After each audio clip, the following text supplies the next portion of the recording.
Sir,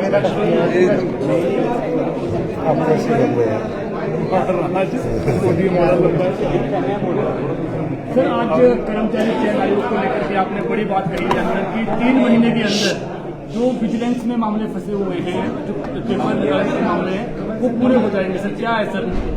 देखिए, पहले तो जयराम ठाकुर जी जो पूर्व मुख्यमंत्री थे, उन्होंने हमसे सवाल किया। सवाल था रोजगार देने से संबंधित, लेकिन वो अधीनस्थ सेवा चयन बोर्ड के सवाल पर आ गए और हमने बताया कि अधीनस्थ सेवा चयन बोर्ड पर जो भ्रष्टाचार हुआ है, किस प्रकार पेपरों को बेचा गया, उसके बारे में हमने पूरा विस्तृत जानकारी आज सदन में रखी।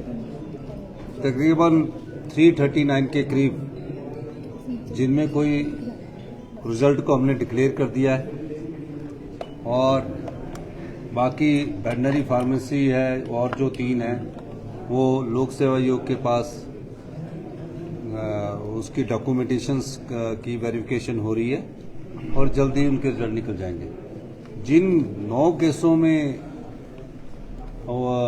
FIR दर्ज है, उनकी इंक्वायरी चल रही है।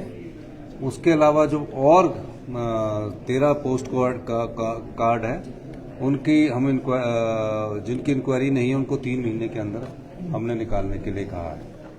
और जब पुलिस केस बनता है तो काफ़ी कानूनी अड़चनें होती है और कानूनी अड़चनों को दूर करके ही वो रिजल्ट निकाला जाता है।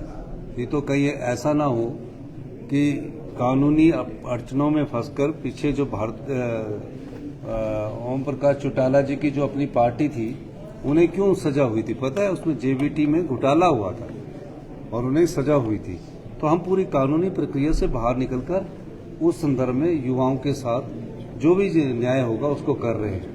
तो इस संदर्भ में हमने जयराम जी को जवाब दिया और कहा कि ये जो भ्रष्टाचार हमीरपुर के अधीनस्थ चयन बोर्ड में हुआ है, उसको हमने भंग करके एक अपनी सरकार की कर्तव्यनिष्ठा और ईमानदारी दिखाई है। हमने पुलिस भर्ती की तरफ नहीं किया। पेपर लीक हुआ, किसी का पता लगा और पेपर रद्द कर दिया और दोबारा भर्ती कर दी, वो ढकने वाली बात थी। हमने युवाओं के साथ हिमाचल के जो आने वाले समय में और भी एग्जाम दे रहे हैं, उनके भविष्यों के साथ खिलवाड़ नहीं किया और हमने कहा कि ट्रांसपेरेंट मैनर में आने वाले समय में भर्तियां होंगी और उसके लिए हमने हमीरपुर जिला में राज्य चयन आयोग का गठन कर लिया है। सर, 1 सप्ताह के भीतर रिजल्ट निकालने और 10,000 नौकरी देने की बात की सर? नहीं, 1 सप्ताह के भीतर नहीं। आप सुनिए, करिए, मेरी रिकॉर्डिंग निकाल लीजिए। मैंने ये कहा कि इस वर्ष हम 10,000 लोगों को रोजगार के नौकरी देंगे और 10,000 इस साल, यानी 31 मार्च से पहले हम 10,000 लोगों को रोजगार देंगे और बैच वाइज भर्ती की प्रक्रिया अभी मेरे ख्याल जल्दी ही शुरू हो जाएगी। रिजल्ट निकालने को लेकर बोला है सर? रिजल्ट निकालने वाला जो 1 हफ्ते के भीतर है, वो हमने वेटनरी फार्मेसी और 2 और पोस्ट कार्ड के रिजल्ट निकालने के हमने डायरेक्शन दिया। सर, ऊर्जा नीति पर एक क्लैरिफिकेशन दे रहे थे आप तो जयराम? नहीं, वो ऊर्जा नीति पर वो हिमाचल प्रदेश के हितों को बेच दिया उन्होंने। अब क्या क्लैरिफिकेशन देनी है? अब तो वो समझ गए हैं।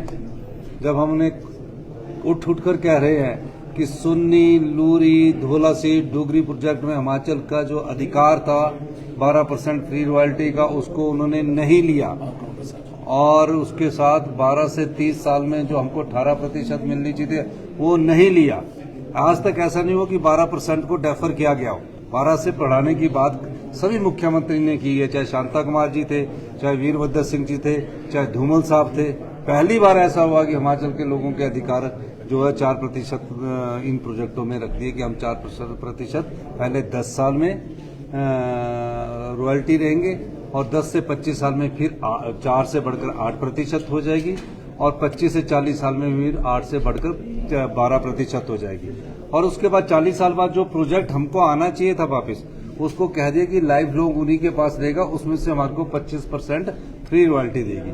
मैंने उस कानून को, उनकी उस नीति को चेंज किया है और हमने सतलुज जल विद्युत निगम को नोटिस दिया है कि आपने विदाउट इम्प्लीमेंट एग्रीमेंट कैसे ये कार्य शुरू कर दिया और इसमें अगर आप हमारे साथ नेगोशिएट करना चाहते हैं या कुछ पत्राचार करना चाहते हैं, मिल बैठ कर आगे करना चाहते हैं, तो हमारी जो नई ऊर्जा नीति आई है उसके अनुसार आप हमारे साथ बैठकर बातचीत कर सकते हैं। सर, कोरोना वायरस डीएसपी धरने पर बैठे हैं, आपसे भी मिले थे सर, वो मांग कर रहे हैं कि उनका जो नहीं, अभी तो उनकी मेरे ख्याल 30 सितंबर तक है उसके बाद बढ़ाने और उसके बाद जब स्थिति आएगी तब देखेंगे। सर सीमेंट के दाम बढ़े हैं सर, भाजपा कह रही है कि लगातार महंगाई बढ़ रही है।